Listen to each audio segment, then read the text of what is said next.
Je lève mes mains avec louange à ton Seigneur. Je m'abandonne à ton esprit et je marche dans tes voies. Jésus, je t'aime. Mon Dieu, m'aime-moi, quelqu'un m'aime-moi. Jésus, je t'aime. Jésus, je t'aime. Par-dessus tout, dans un rêve, j'ai vu. Quelqu'un m'aime-moi. Je suis arrivé. La seule que quand on passe, tous ces anges qui louaient le Seigneur. Oui, le Seigneur, je ne sais ni le jour, ni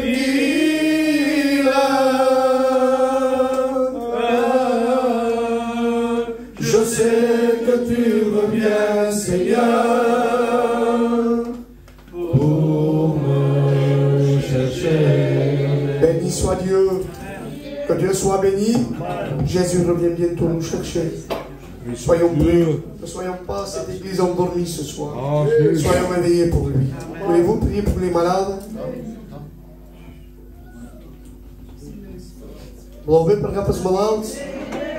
Il y a tellement de cas, vous avez une malade, dans le cadre d'une prière pour un ami. Il y a tellement la Lydia, il a besoin de Dieu, la malade d'urgence. Il y a tellement de cas, tellement de problèmes. On va fermer nos yeux, tous ensemble, comme si pour nous en plus. On va regarder, on va correr si vous voulez. Seigneur, nous te louons, nous te rendons grâce. Nous bénissons ton Saint-Nom parce que Seigneur, tu es puissant. Tous ensemble, dans le même esprit, nous te présentons les malades devant toi. Bénissons ce que nous connaissons et ce que nous ne connaissons pas. Seigneur, tu agis, tu mets ta main bénissante.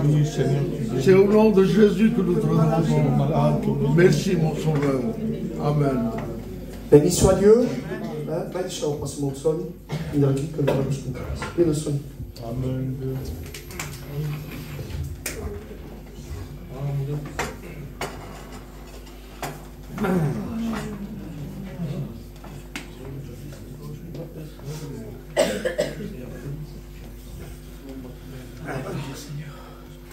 Oh Jésus.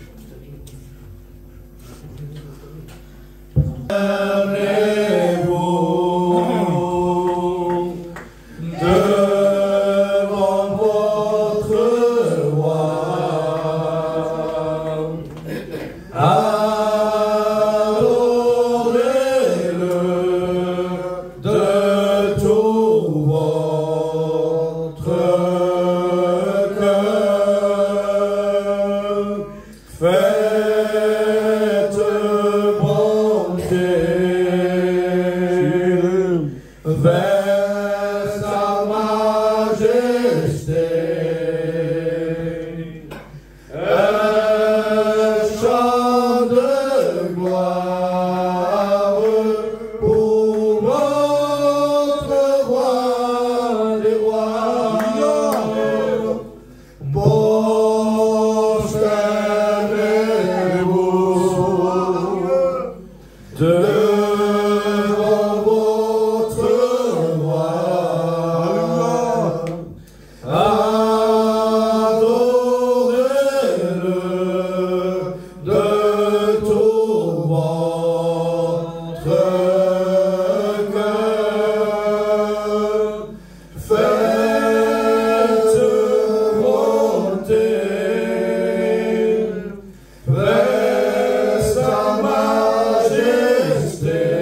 Béni soit Dieu. On va passer au milieu de vous pour le service d'offrande. Demandez à mon fan, que participe à l'offrande. Il me frère Linda Kandakanti, comme on a. Linda Kandakanti.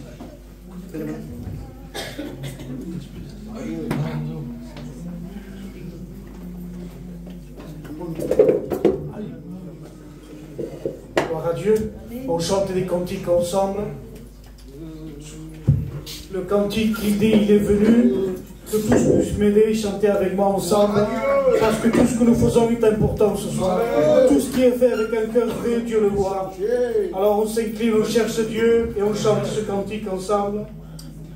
Il est venu, il a donné ses mains d'amour. Jésus, Jésus est là pour te bénir. Et quand je pense à lui, ce qu'il a fait pour moi, il a donné sa vie sur une croix. Alléluia,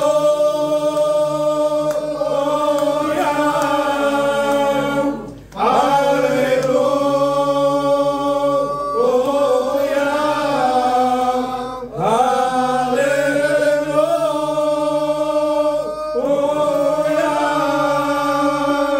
Jésus, je te loue. Seigneur Jésus, je te loue. Seigneur Jésus, je te loue. Saint Dieu, Seigneur. Amen. Comme un feu. Béni, hein? Il va venir là témoigner. Escutando le message. Montava e oferecíamos a montava e com a montava e vinha nas portas e me precipitava por entrar nas portas sobre ambas e o João se preocupava as portas sobre ele. Entrava e vai entrando na grossa sala, tudo dourado e vi banho de coronas a minha pernas e banho e vi a base rampuista e demanava que significava. E me dei do aqueles o que do são nas pernas, são naqueles o que do madora um cavalo de ouro. E do que esse do que são barrampudos, são naqueles que me vão um passo. E depois na vida banda as bases e via bases rampudos da terra e me via aqui, não via passo. E da maneira que significava e me dei logo. E depois me arrafava e me fez na outra sala. Quando havia na outra sala, e via no grosso taula. E via anjos que apontavam na taula. E da maneira que significava, me da bolsa sabia que significava a polícia e perri para morar sem a segura.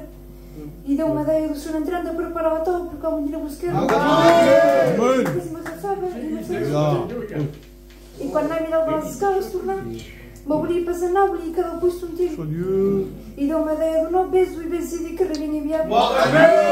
O beso, quando irás baixar todas as escalas, eu era revingudo. Então pensei que tinha o buzona. O estado de educação para o contrato deu um cara. És o meu mesmo, só não posso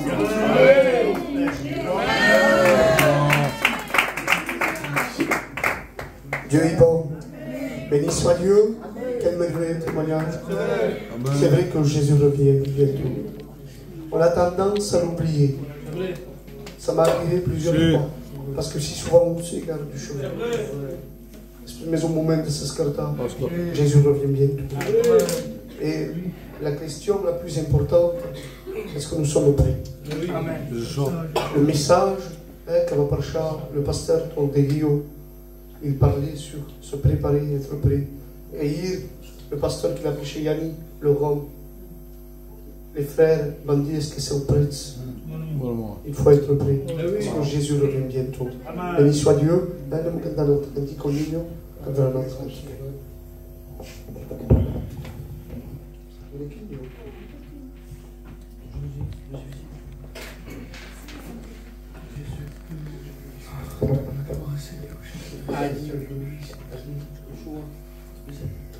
Anik beri kau pun berterima kasih. Amen. Aturan dia ni. Amen.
Levanto mis manos, ya que no tenga fuerza. Levanto mis manos, ya que tenga mis problemas. Cuando levanto mis manos, comienzo a sentir yo una unción que me hace cantar. Cuando levanto mis manos, comienzo a sentir el fuego. Cuando levanto mis cargas se van, nuestras todo se vuelve dar. Todo eso es posible, todo eso es posible. Cuando levanto mis manos, tu fidelidad es grande, tu fidelidad es comparable.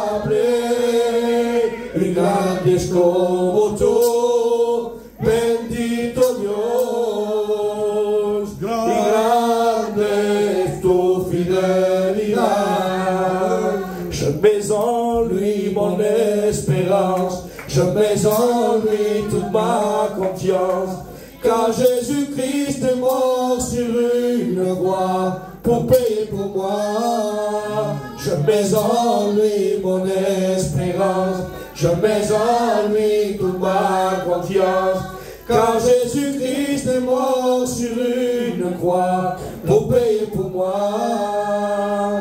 Y ven, y Espíritu ven, y lléname, Señor, con tu preciosa unción. Y ven, y Espíritu ven, y lléname, Señor, con tu preciosa unción. Purifícame y lávame, renuévame, restaurame, Señor, con tu poder. Purifícame y lávame, renuévame, restaurame, Señor. Te quiero conocer.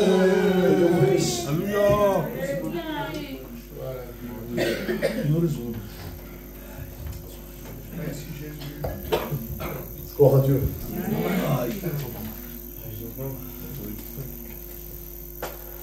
C'est des cantiques qui sont, il y a quelques années déjà. Hein? Et moi, ça me fait rappeler beaucoup de bons souvenirs. Une époque où j'avais rien et j'avais tout en même temps. Vous savez, aujourd'hui, on a beaucoup de choses, mais il nous manque le principal. C'est vrai. On veut des belles voitures, on veut des jolis meubles, des belles maisons, des belles missions. On veut un tout le confort du monde, mais ça va pas quand même. C'est comme ça. Il y a combien de poids ici? Il est fort, il de qu'à manquer. Et tu manques de Dieu, c'est tout. C'est vrai, non? Il n'y a pas de mot.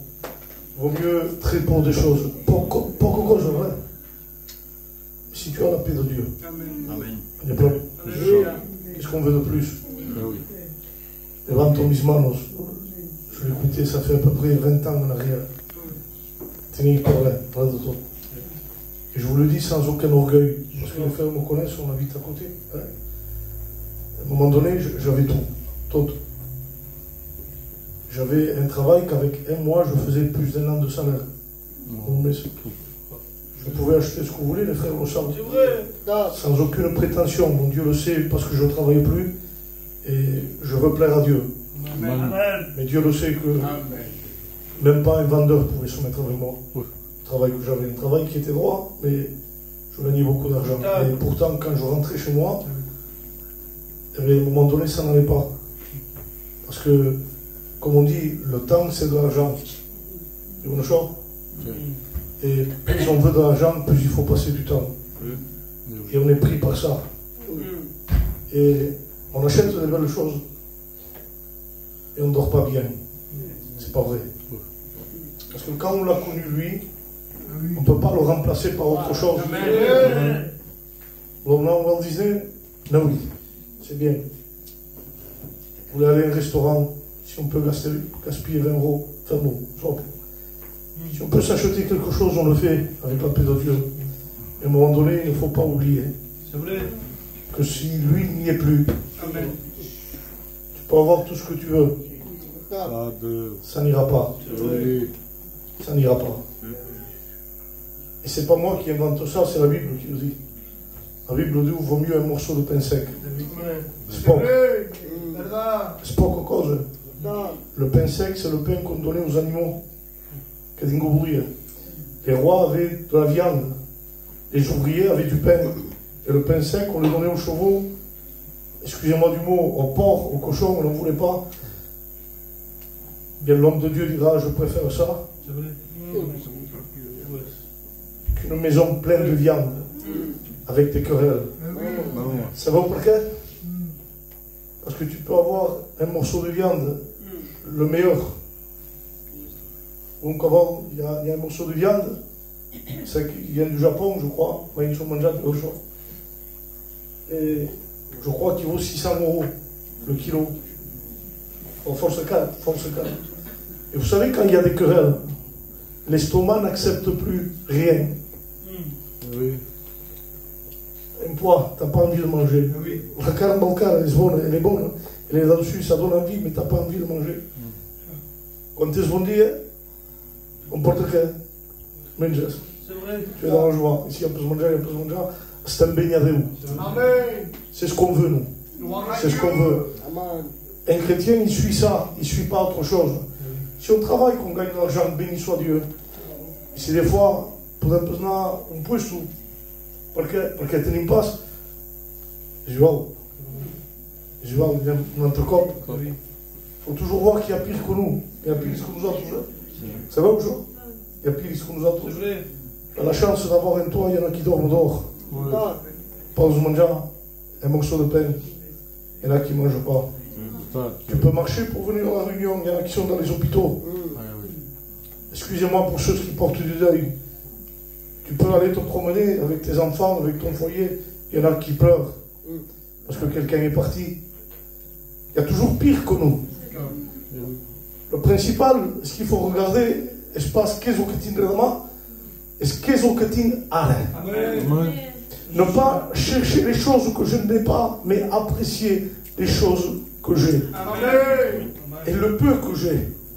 Si c'est avec Dieu, il y en a assez. De toute façon, il revient bientôt. On n'aura pas le temps de profiter de ce qu'on a. Parce qu'il revient bientôt. Tout est en place. Je ne vais pas vous parler des prophéties bibliques qui annoncent le retour du Messie. Mais croyez-moi, je vous le dis, bibliquement, si on regarde, les anciens le savent, ils peuvent le dire. Si on regarde bibliquement, je n'annonce pas de date, comme certains faux pasteurs ont fait, mais je ne pense pas qu'il y en a pour des dizaines d'années. Je ne pense pas. Moi, il y a quelque chose qui me réconforte, c'est de savoir qu'avant ma mort, il viendra. Je choque. Ça passe complètement comme il est. Comment il peut il m'a nommé.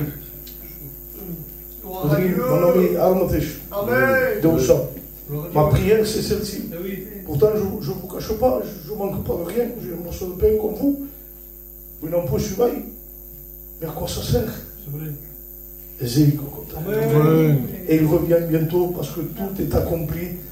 Les prophéties de Daniel, les prophéties de l'Apocalypse, ce qu'a dit Jésus, tout est accompli. Il revient bientôt. Bientôt. Est-ce que nous sommes prêts ce soir? Sommes-nous prêts?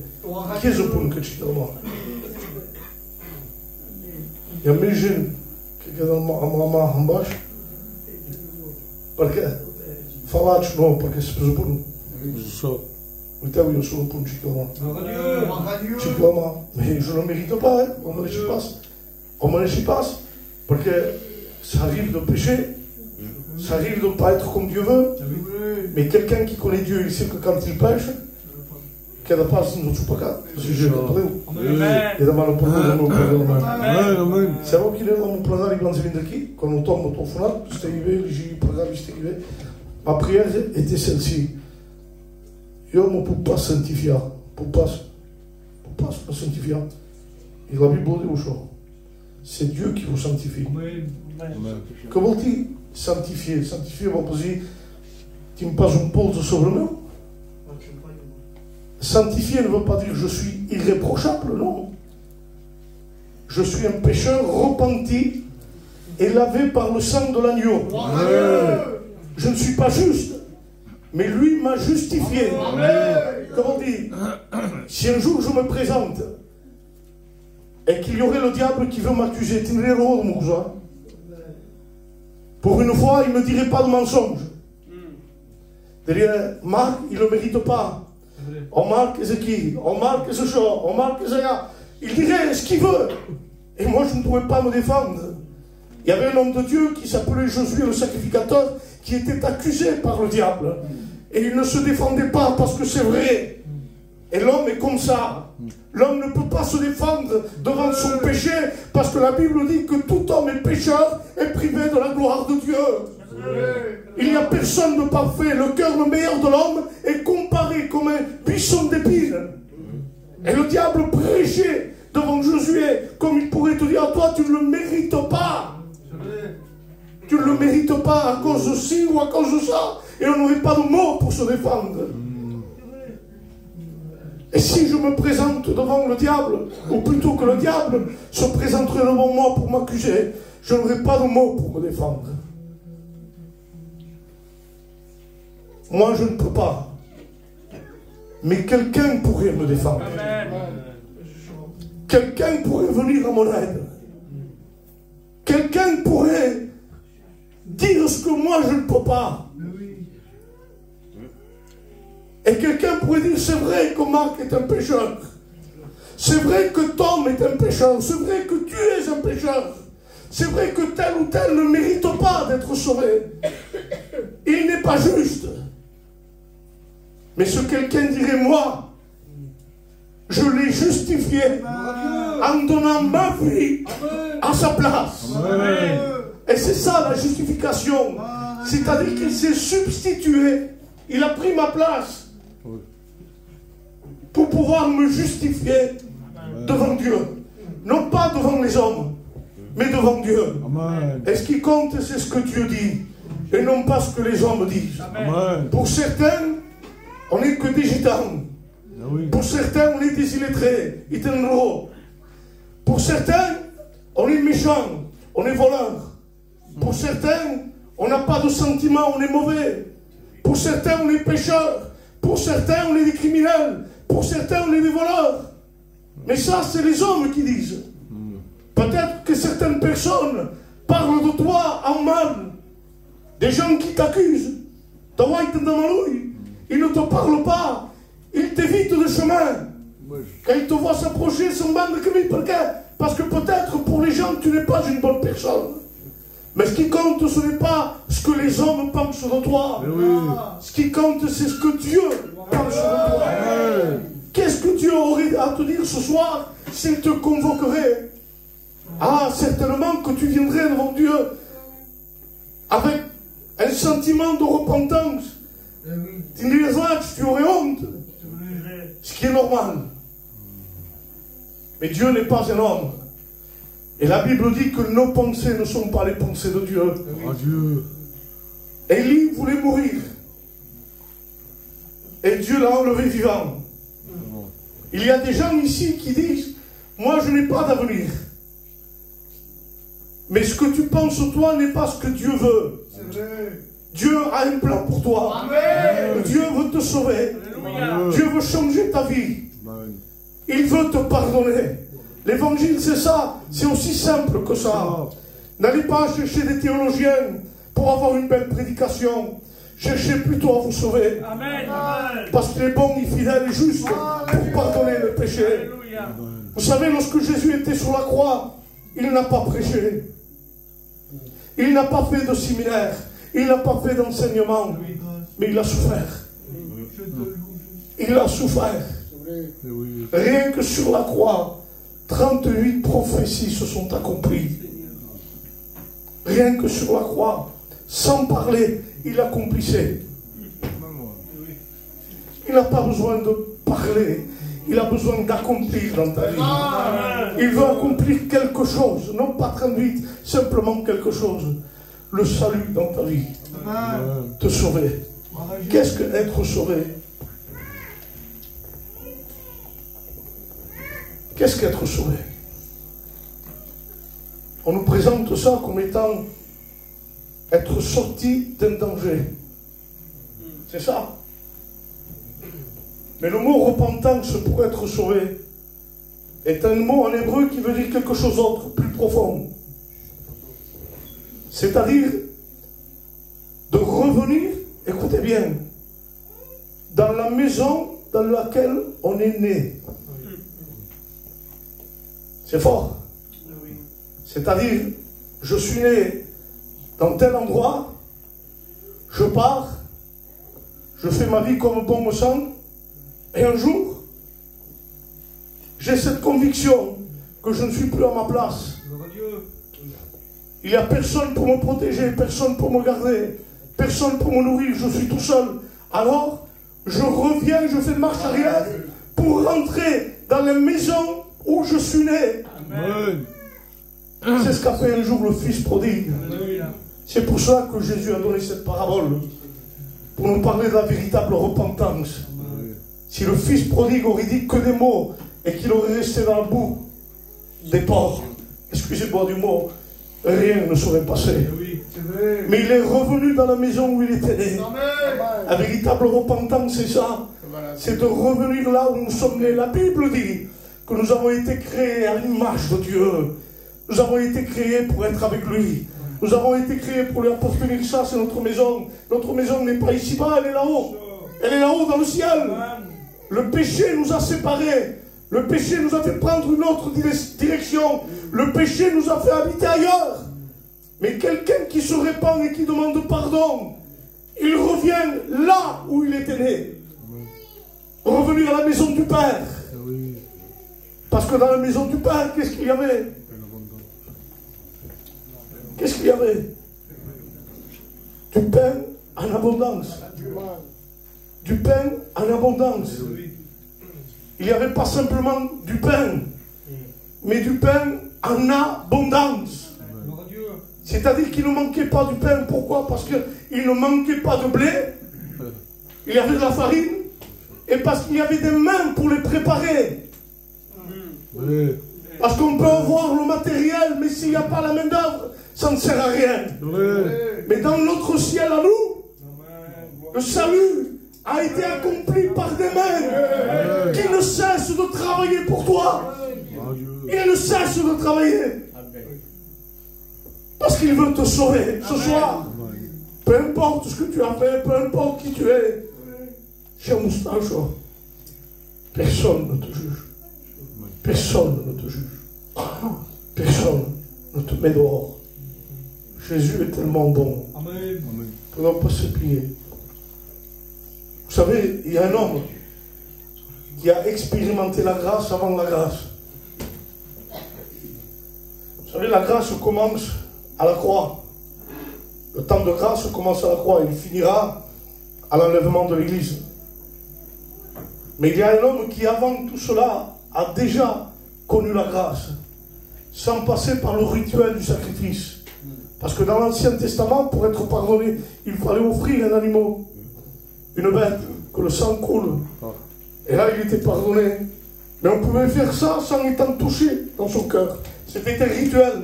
On lui dit que tu prenais l'agneau et tu l'amenais sur l'autel, le sacrifice était fait, tu repartais de la même façon que tu étais venu. C'est sûr que pour Dieu, le péché était couvert, mais tu ne changeais pas.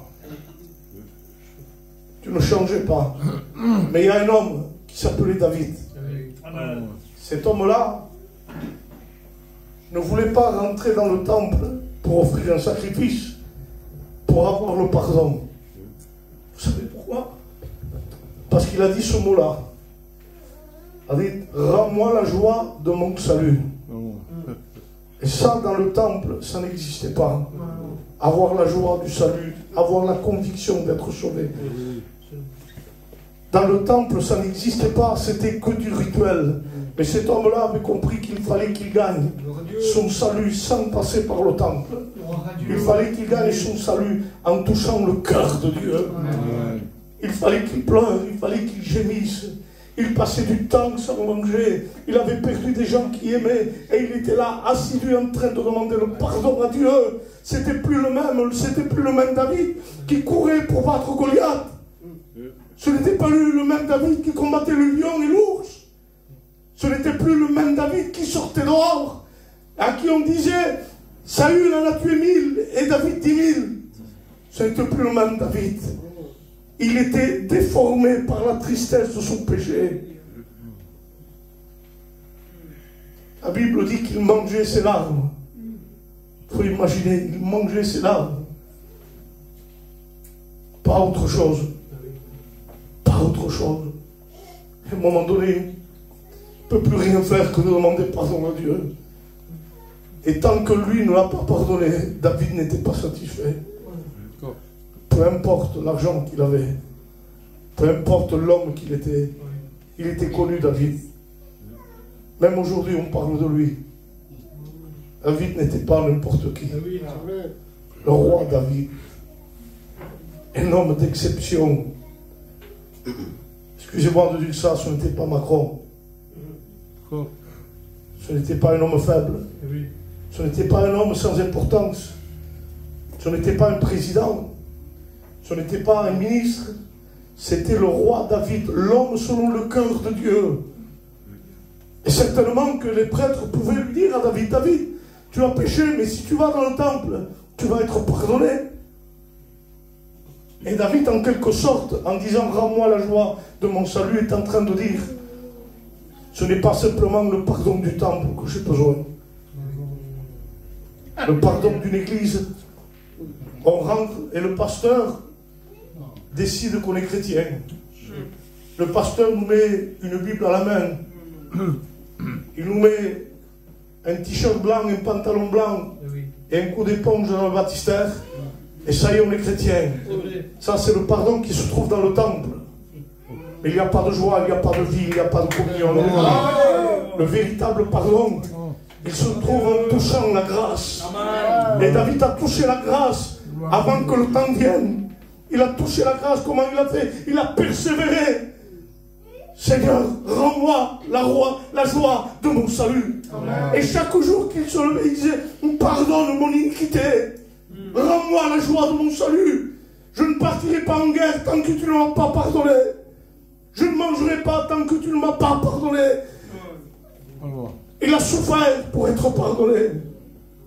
Et jusqu'à sa mort, il a combattu pour avoir le pardon. Et Dieu l'a pardonné. Dieu l'a pardonné, mais à quel prix? Si David a souffert pour avoir le pardon, sache que pour nous, ce soir, nous, on n'a pas souffert, mais quelqu'un a souffert pour nous. Notre David ne nous demande pas de toucher la grâce, mais notre David à nous est descendu, la Bible dit, il est venu apporter la grâce et la vérité. La grâce et la vérité, comme si la vérité n'existait pas avant. Il dira que par Jésus, la grâce et la vérité sont venues. C'est-à-dire que dans la grâce, il n'y avait pas la vérité dans l'Ancien Testament. Vous comprenez la profondeur de ce texte, Évangile de Jean. Il est venu amener la grâce et la vérité. Dans le temple, c'était une grâce sans vérité. Parce qu'on pouvait être pardonné par le sang et repartir de la même façon. Il n'y avait pas de sincérité. Mais quand Jésus est venu accomplir ce qu'il devait accomplir, il nous amène la grâce et la vérité. Quelle est cette vérité? Une vérité avec Dieu. Dans le mot vérité en hébreu, c'est le mot émet. Émet veut dire vérité. La première lettre, écoutez bien. In 12 minutes. La première, j'avais un message, je ne l'ai pas prêché. La première lettre du mot émet, vérité, est la lettre qui symbolise Dieu. Si vous enlevez cette lettre du mot vérité, c'est Dieu. Ce n'est plus émet, mais met. Si vous enlevez le et, c'est met et plus émet. Qu'est-ce que cela veut dire? Met veut dire mort. Comme si on enlève Dieu de la vérité, on produit la mort. Et l'Ancien Testament, c'était ça. Tu pouvais faire ce que tu voulais quasiment. Tu pouvais revenir, le péché était couvert. Tu repartais de la même façon. Il n'y avait pas de vérité dans la grâce. Et quand Jésus est venu, je ne sais pas si vous pouvez imaginer. Si vous pouvez penser que c'était dur pour les Juifs de croire que Jésus était le Messie. Vous savez combien de gens disaient qu'ils étaient le Messie? Vous savez combien de prétendants à la messianité il y a eu? Plus de 30 ou 40. Et chacun venait en disant, moi je suis le libérateur d'Israël. Et chacun prétendait, tous ont fini mal. Mais lui, Jésus, n'avait aucune prétention. Quand il est venu, c'était dur de croire que c'était lui. C'était dur, costava forza de croire que c'est. C'est comme si aujourd'hui quelqu'un viendrait, on attend Jésus et que quelqu'un viendrait, mal vesti, que personne ne le connaît, et qu'il vient et qu'il se présente comme étant le Messie. Que vous voyez pas? Que vous voyez pas? Qui le suivrait? Personne. Nous, on dirait, nous, on est chrétiens, on attend le vrai Messie. Et les pharisiens faisaient ça, on attend le vrai Messie. On ne croit pas à ce que tu dis. Alors pourquoi ils ont cru? Pourquoi les disciples ont cru? Pourquoi les disciples l'ont suivi? Vous savez pourquoi ils l'ont suivi? Parce que lorsqu'il est venu, il n'a pas fait de la publicité à un temple. Il a donné un accès direct au pardon à Dieu. Les pharisiens demandaient de passer par le temple. Les faux messies demandaient de passer par la guerre pour délivrer Israël. Mais quand lui, on est venu le chercher dans le jardin de Gethsemane, Gloire à Dieu. Amen. il n'a pas fait comme les autres messies qui ont parti, qui ont abandonné Israël. Mais quand la horde de soldats sont venus vers lui, il se levait. Et il a dit, je suis. Amen. Il a dit, c'est moi. Il n'y avait que de la vérité en lui. Amen. Que de la vérité. Gloire à Dieu. Et les gens l'ont suivi à cause de la vérité. Parce que tout ce qu'il disait était vrai. Pierre a dit, tu as les paroles de la vie. Le centenier a dit, dis simplement un seul mot et mon serviteur sera guéri. Le lépreux a dit, touche-moi une seule fois et je serai guéri. Voyez, c'était que de la vérité. Que de la vérité. Un seul contact, un seul mot, un seul regard. Et la situation changeait. Parce qu'il était vrai. Parce qu'il était vrai. Il est venu amener une grâce dans la vérité. Quelle est cette vérité pour toi ce soir? Ça ce qu'est-ce? On pourrait dire beaucoup de choses. Beaucoup de choses on pourrait dire. Mais la vérité pour ton salut, c'est que tu es pécheur et privé de la gloire de Dieu. Et que si tu sors de cet endroit maintenant sans accepter Jésus, tu ne sais pas ce qui peut t'arriver. Et tu es perdu pour l'éternité. Certainement qu'il y a des choses que tu n'as pas envie de lâcher. Ça fait longtemps que tu les as. Tu as ta façon de vivre. Tu as tes liens. Tu as ton mode de vie. Et tu ne peux pas le changer, ça. Il dit, ouais, je viendrai, je vais accepter, je vais pleurer, je vais être brisé, mais je vais ressortir de la même façon. C'est ça que tu es en train de penser. Et ça, ce n'est pas de la sincérité. Ça, c'est de l'hypocrisie. Parce que quelqu'un de sincère, il ne se pose pas la question. Vous savez d'où vient le mot sincère? On faisait des vases à l'époque. Des vases. Et des fois, c'était des imposteurs. Des gens qui ne savaient pas fabriquer des vases. Et les vases étaient fissurés. Alors, pour les vendre, comme ce n'étaient pas des vrais potiers, ils voulaient faire que de l'argent. Alors, pour les vendre, on mettait de la cire sur les fissures. Et au bout d'un moment, la cire disparaissait, le vase était fissuré, on voyait le défaut. Mais le véritable potier, le vrai potier, qui faisait son métier, lorsqu'il faisait un vase, il marquait dessus sans cire. C'est-à-dire qu'il n'y avait aucun défaut qui était caché. Le vase était bien fait. Et c'est de là qu'est né le mot sincère. Pas de cire, pas d'hypocrisie, que de la vérité.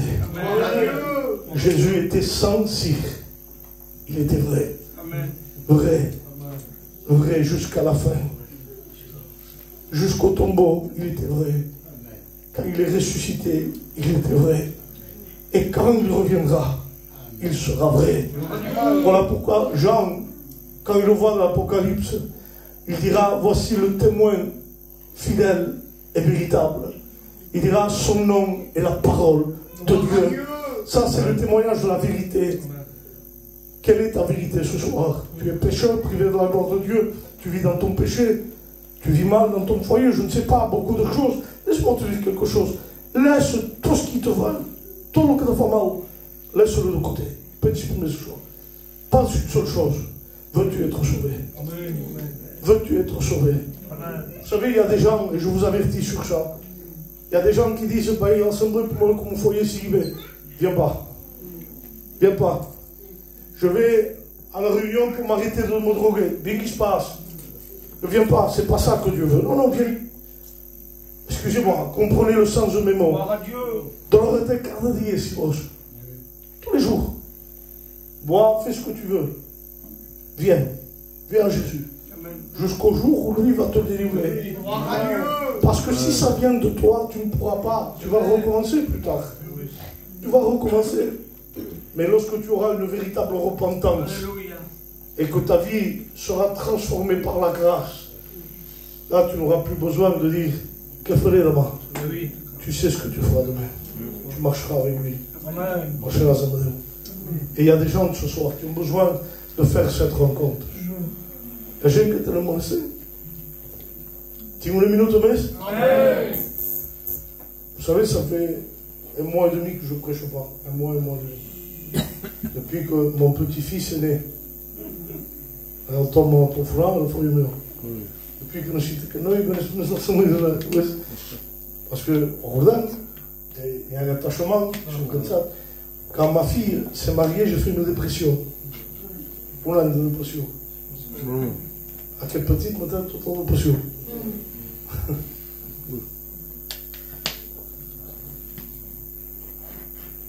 Le bonheur ne se trouve pas simplement dans les choses matérielles, ni dans une réunion. Le véritable bonheur, c'est d'être sauvé. Même si je pars aujourd'hui de cette terre, si mon nom est inscrit dans le livre de la vie, et que je ferme mes yeux ici, je les ouvre en haut, ça, rien ne peut te le donner que Jésus. Tu peux être pardonné ce soir. Ce qu'il y a, c'est qu'on ne va pas jouer ce soir. On ne va pas jouer aux hypocrites, excusez-moi du mot. On va être vrai. On va être vrai. Être vrai, on n'a pas besoin d'autre chose. Vous savez, béni soit Dieu pour l'émission qu'on fait. Béni soit Dieu pour tout ce qu'on fait. Mais il y a des gens qui viennent et repartent de la même façon. Des fois, vous savez, avec une Bible, une prière, entre votre cas de prière. Ce que tu n'as pas trouvé dans un séminaire, tu vas le trouver. Moi, je me suis converti pas dans une religion. Je travaillais à l'époque, ça fait 23 ou 24 ans en arrière. Je travaillais et je me posais des questions. Et pendant le travail, d'un coup, j'ai été convaincu par le Saint-Esprit de mon péché. C'était le 24 septembre 2003. Convaincu. Pas de réunion, pas de prédication, rien du tout. J'ai été convaincu parce que la parole avait été déjà semée. Vous comprenez? La parole, c'est une graine, la Bible dit. Elle est semée. Si la terre est bonne, elle prendra le temps qu'il faut pour pousser. Et au moment donné, lorsque la terre prendra la graine, tu seras convaincu de justice, péché et jugement. Si la terre est bonne, c'est-à-dire si on est sincère. Voulez-vous ce soir essayer d'être sincère en reconnaissant votre péché, vos liens, votre perdition, et en venant, en vous tournant vers l'évangile de gloire et en étant sauvé? Jésus peut le faire ce soir. On ferme nos yeux. On ferme nos yeux. Jésus peut vous sauver ce soir. Il peut vous sauver.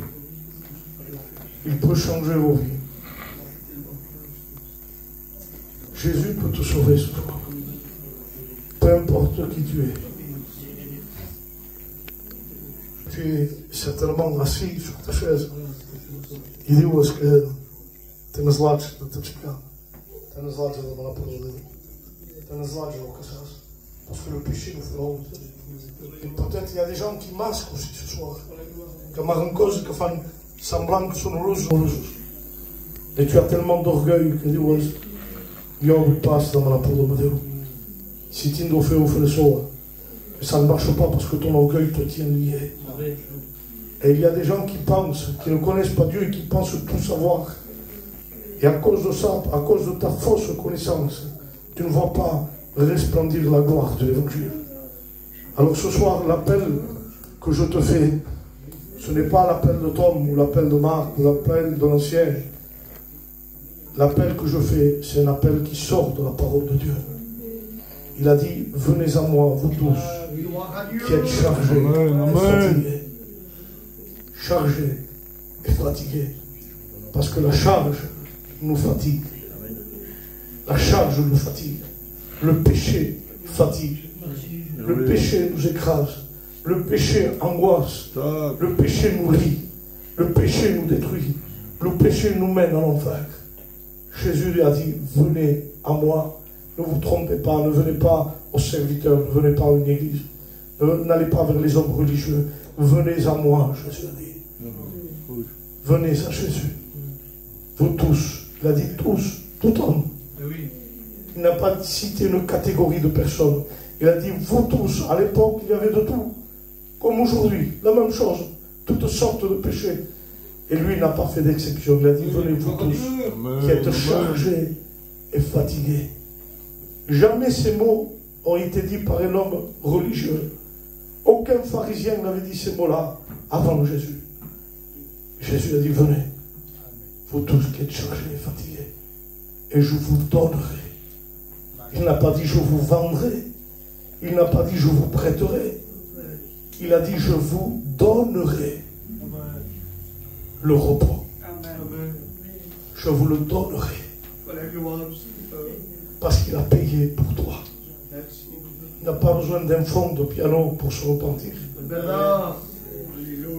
Si quelqu'un ce soir a été touché par le message de l'Évangile, simplement lève ta main là où tu es. Dieu te voit. N'ayez pas honte de lever votre main. Soyez convaincus. C'est le Saint-Esprit qui convainc. Vous ne levez pas la main devant le pasteur. Vous ne levez pas simplement la main pour dire je suis chrétien. Non, vous levez votre main en disant écoutez, moi j'ai compris le message. Je suis convaincu de justice, de péché, de jugement. C'est ça. Dieu te voit, mon frère, que Dieu te bénisse. Est-ce qu'il y aurait encore quelqu'un? Dieu te voit. Dieu te voit. Dieu te voit aussi. Que Dieu te bénisse, mon frère. Est-ce qu'il y aurait encore quelqu'un? Dieu te voit. Dieu te voit. Il t'a vu avant que tu rentres dans ce lieu. Est-ce qu'il y aurait encore quelqu'un? Jésus ne fait exception de personne. Peu importe l'âge que tu as. Peu importe qui tu es. Peu importe le compte en banque que tu as. Peu importe les meubles ou la voiture que tu as, peu importe l'état de ta vie, il ne fait exception de personne. Vous savez, moi, vous me donnez quelque chose de bon, je le casse. Je suis maladroit. Vous me donnez quelque chose de bon et je le casse. J'en fais quelque chose de mauvais.